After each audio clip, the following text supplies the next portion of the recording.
Hi guys, I'm Hallie Kay and today I'm going to be talking about We Happy Few.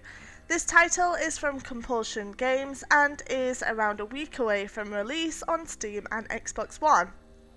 It definitely caught my attention before E3, but I was happy that it had some sort of spotlight there where we got to see some extra footage.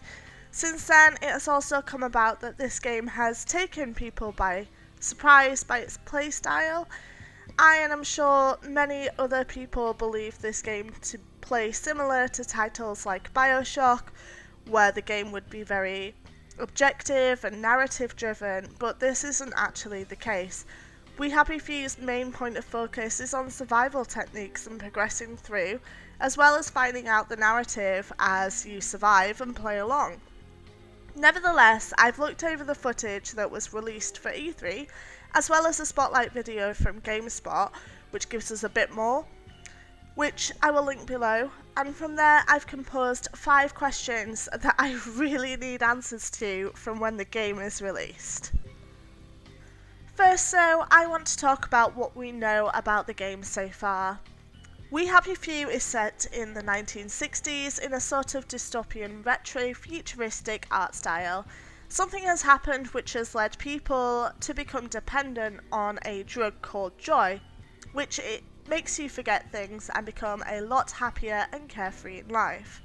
Our main character that we've seen content for so far, as the developers have confirmed that 3 different characters will be playable, is called Arthur, and he is off his joy, which has made him become what in society calls a downer, which means everyone is either afraid of you or wants to attack you, kind of making it the perfect aspect for a survival game. But let's get right into the questions. Question 1. Who is Percy?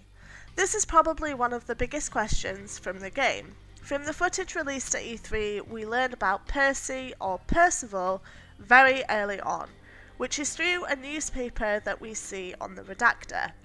Our protagonist leans into the paper, which not only gives us the time to read it, but also flags that this is potentially important information, which could be argued that this is a base setting for the game itself. The most important aspect is that this triggers the character's internal monologue, where we learn that Percy is actually our brother.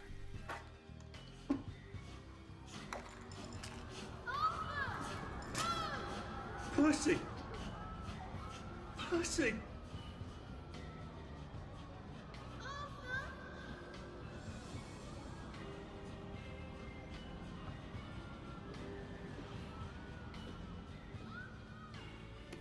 And immediately Arthur reaches for his joy pills in an almost automatic state, knowing it would get rid of the memory that had just resurfaced.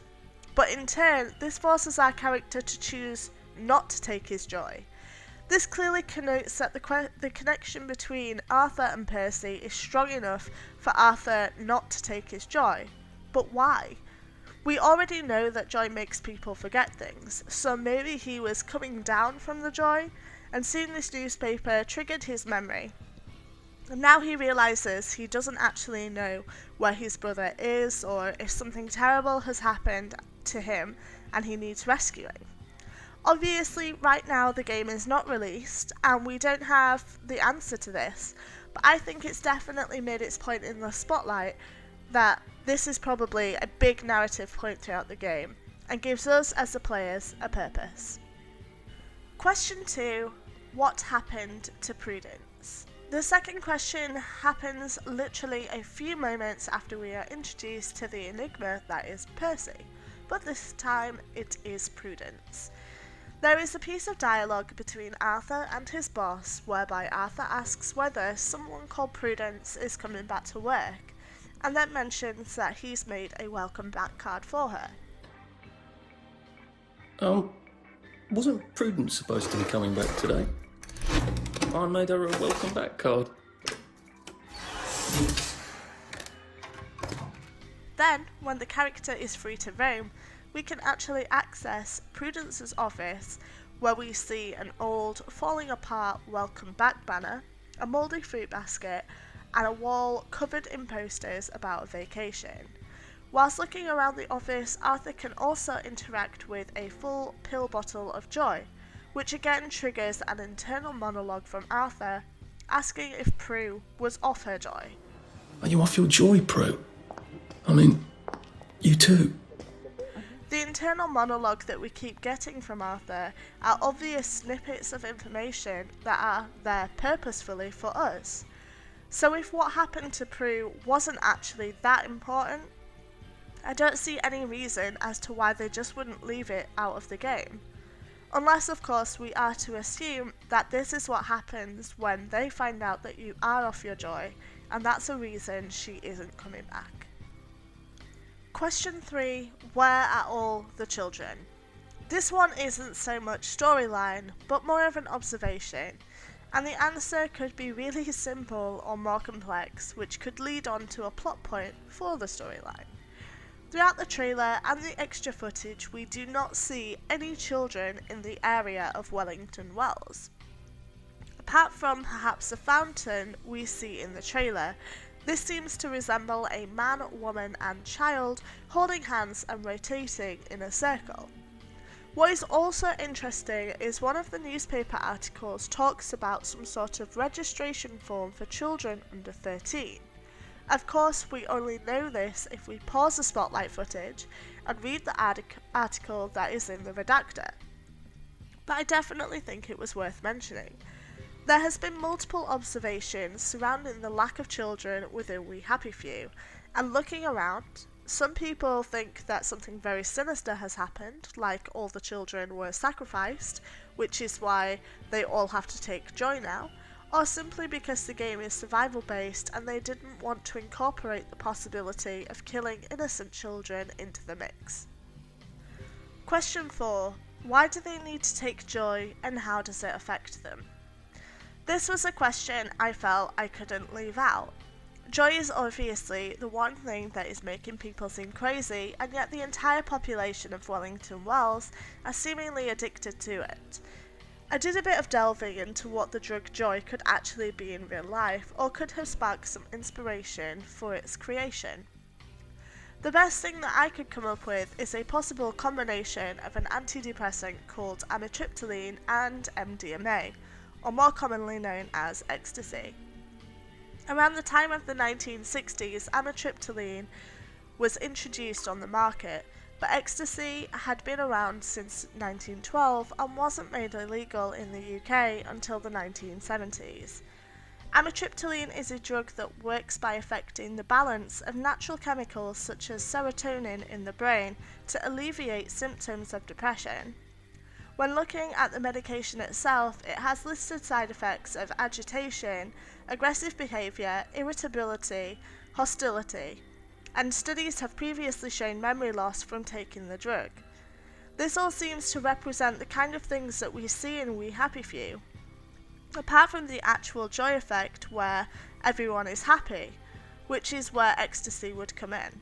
We probably know ecstasy is a party drug as it gives people who take it a heightened sense of euphoria, which of course probably looks around the same as our creepy society in Wellington Wells. When looking at side effects of this drug, it isn't until we look at the long term that we see similar effects from the amitriptyline, which are things like irritability and cognitive impairments. What's also interesting is the effect of anhedonia, which basically is the inability to enjoy pleasure. This could be represented by the downer town that we see in the extended footage, where everyone is moping around, clearly not interested or emotionally invested in what's going on. I think that if these drugs were to be combined, the heightened euphoria would match that of what we see in the characters that have taken joy, but we also see the agitation and aggressiveness mentioned from the amitriptyline towards those that haven't. So to me, this makes sense. Also, giving it a name like joy suggests that it could be some sort of party-like drug, because many drugs like that are given suggestive names or weird names that don't sound so medical. So going back to my question about why they actually need to take it, obviously something bad has happened that we currently don't know about. It could be something to do with the war or the children that has forced the adults to take this joy to alleviate their misery. It affects them in very similar ways that the two drugs I've mentioned would, where they are overly happy but also extremely irritable and hostile. I also believe that joy will cause the person to hallucinate, so I think it's worth keeping in mind that if Arthur ever takes joy in game, we may not necessarily be seeing what is actually there as we play through the game in his eyes. Question 5. Who is Uncle Jack? This question is probably as big, if not a bit bigger, than who is Percy, which was my first question in this video. We currently don't know a lot about Uncle Jack, and there is some speculation online as to who he might be. I believe he is some sort of personification similar to the US version of Uncle Sam, because he almost seems like a poster boy for joy. Or two. Smiling and laughing and taking their joy. Despite him being the representational figure of the drug, he doesn't really seem to match the characters within the game, and this is represented in a few different ways.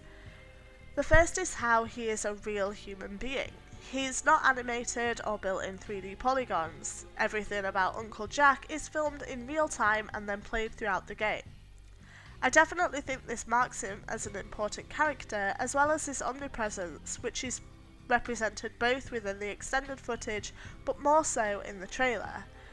This fact that he is everywhere almost seems like brainwashing tactics. If he continually spoke about joy all over the city, eventually the people of Wellington Wells would just start to believe him, just like an overly played advertisement.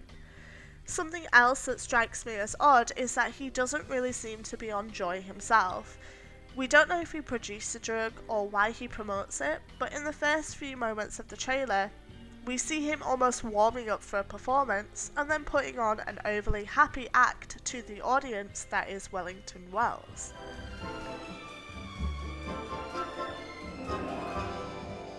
Wakey, wakey, everyone.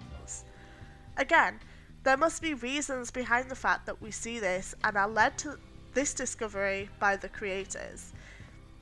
I think or hope that as we progress throughout the game, more footage will be shown of Uncle Jack, or we will be able to hear him on the radio stations, and we will start to figure out who he really is and what his purpose of promoting joy is about. That is my top 5 questions that I really hope are answered within the game of We Happy Few. If you have thought of anything else or you have questions that you want answers to, then please leave them down in the comments below. I'd love to hear what you think. And yeah, I'm Harley K. Thank you so much for watching, and I'll see you in the next video. Bye!